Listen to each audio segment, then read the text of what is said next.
Hello, my name is Grace Ellis. Welcome to my e-portfolio. I was born and raised in Southwest Missouri, currently residing in Oklahoma City, Oklahoma. I have been in the OU MLIS program for the last 2 years, pursuing a career in youth librarianship, hoping to work in a teen department in a public library or a school library after I'm finished.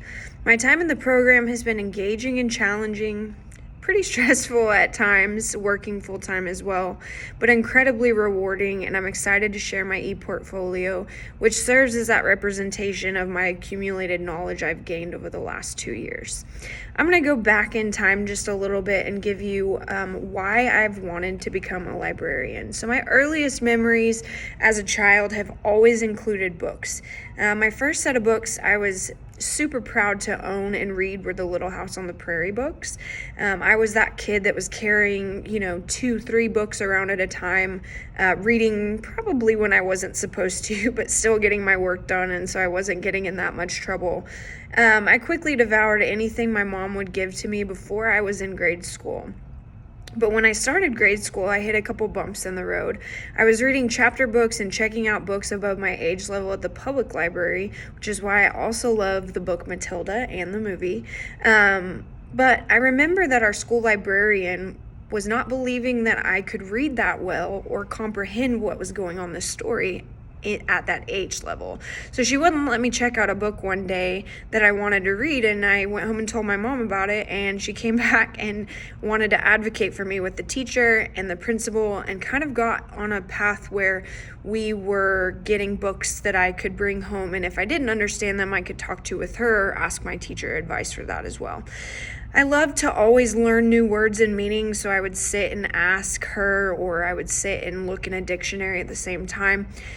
When I was in 5th grade, Harry Potter started to become the new hot book that everybody had to read. I remember they didn't have any copies available to check out at my school library or at the local library, so I borrowed it from a friend that day. However, I was getting picked up by my grandma and going to her house after school, and she was a little more conservative. She found it, took it away, and gave it to my mom when my mom came to get me. It had wizards and magic and spells in it, so that meant that I couldn't read it.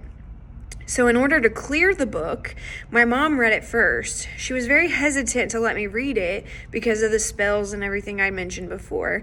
She finished it in less than 24 hours and gave it back to me to read, and then explained to my grandma, this is a great story.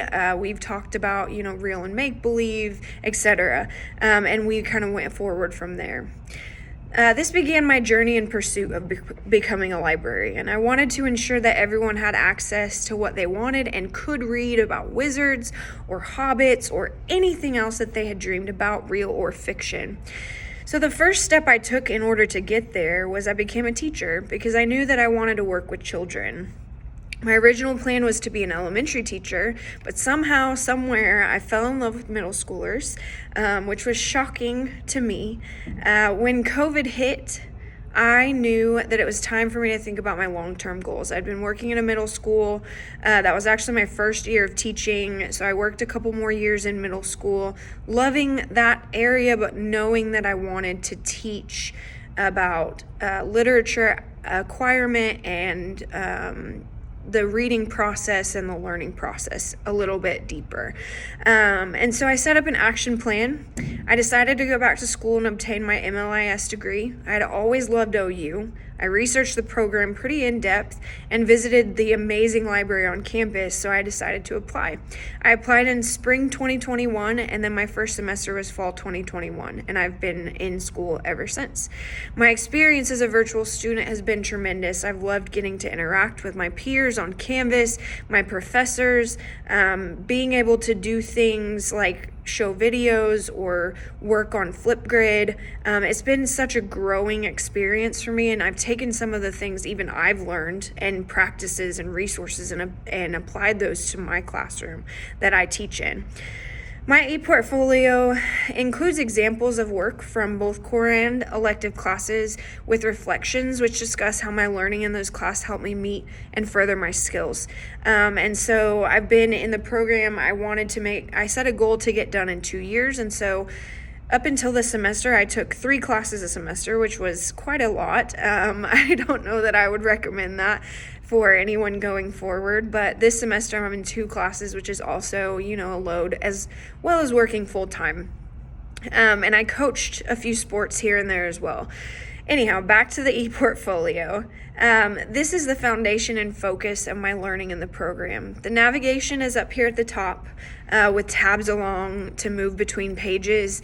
I want to take a moment to thank my professors, specifically Dr. Young and Dr. Buffy, have been a huge impact on how much I've learned and how motivated I am to be, like them when I grow up. So, the continual guidance and advice is wonderful. I also want to thank my husband, Cody, my best friend, Caitlin, my parents, and all my other various rallying supporters for telling me, you got this, keep going, you got it, you're smart. And I want to take a second to thank them for that. I hope you enjoy reviewing my academic journey. Thank you.